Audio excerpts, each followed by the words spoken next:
याच्या मुळाशी कारण काय असेल? ज्या उज्जैनीत राज्य सांभाळणारा नीलकमल, ज्या देव गजाननाच्या कृपा आशीर्वादानं अखिल माझं साम्राज्य सुखानं चालू आहे. नाही जगात कधी कुणाला कशाची कमतरता किंवा कधी या साम्राज्यावर वक्रदृष्टीनं कोणी पाहिलं नाही. पण आज माझं मन मला ग्वाही देऊ लागलं. मनाला एकसारखे भरभरते विचार निर्माण होत आहे. माझ्या उज्जैनीत काहीतरी विपरीत घडल्याचा भास होतोय. हे माझं मन मला असं काय ग्वाही देत आहे? हा एकच प्रश्न मनाशी भेडसावतोय. आणि म्हणून मी राज दरबाराचा त्याग केला. या साम्राज्याचा राष्ट्र विस्मरणाचा भ्रमण केलाय. नेमकं काय घडतंय याचा शोध मला घ्यायचा आहे. मी काय जगात राजा कोणी असू नये. तो राजगडीवर अधिष्ठित झाला. तो राजकर्ता म्हणजे परमेश्वरी अंश रूपानं बसला जातोय. त्या राजगडीवर बसलेला राजा नीलकमल परमेश्वरी अंशानं बसला गेला. आज तुमच्या संपूर्ण देहाचं निरीक्षण करत असताना आपल्या मुखातून निघणाऱ्या शब्दानं माणसाचा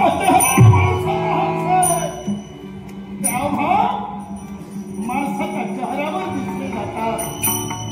सदा असा प्रश्न तुम्ही मला करावा.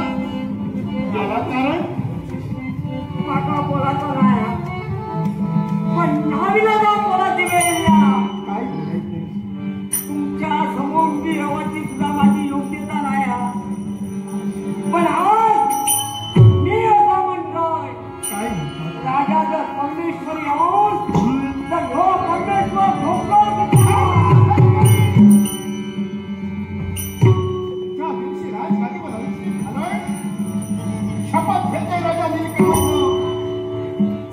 पुन्हा कधीच ते आपल्याला दिसत नाहीये. नाही त्यावेळी वाहतो शंकर काय राजा नीलकमला त्याची जाणीव नव्हती. पण ज्या ज्वालाग्नीरूपी काळानं जर तुमच्या पत्नीचा काय माझी काय मेरी मला पण माझा भय होता.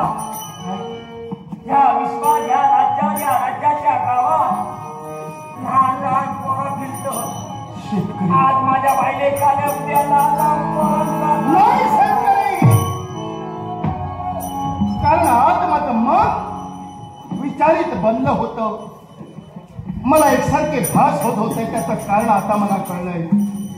माझा विनायक गणपती गजानन नक्कीच आपला पाठीरा काय. मग त्याला कारण वेळ लावता नाही.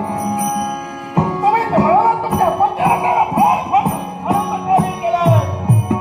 फक्त जागा दाखवा. तुमच्या पत्नीला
बेतावर त्याच्या मांसाचा भरसा पाडण्याचं कार्य करत होता.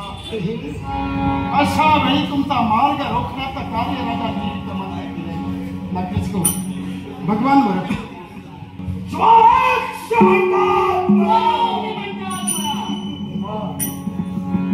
एक व्यक्तीच्या बाबतीत नाव आम्हाला ऐकलं होतं, जिनं एका शेतकऱ्याच्या धर्मपत्नीचा शेवट केला. आणि ही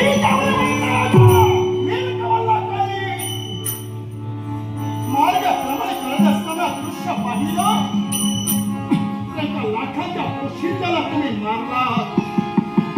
हा आधार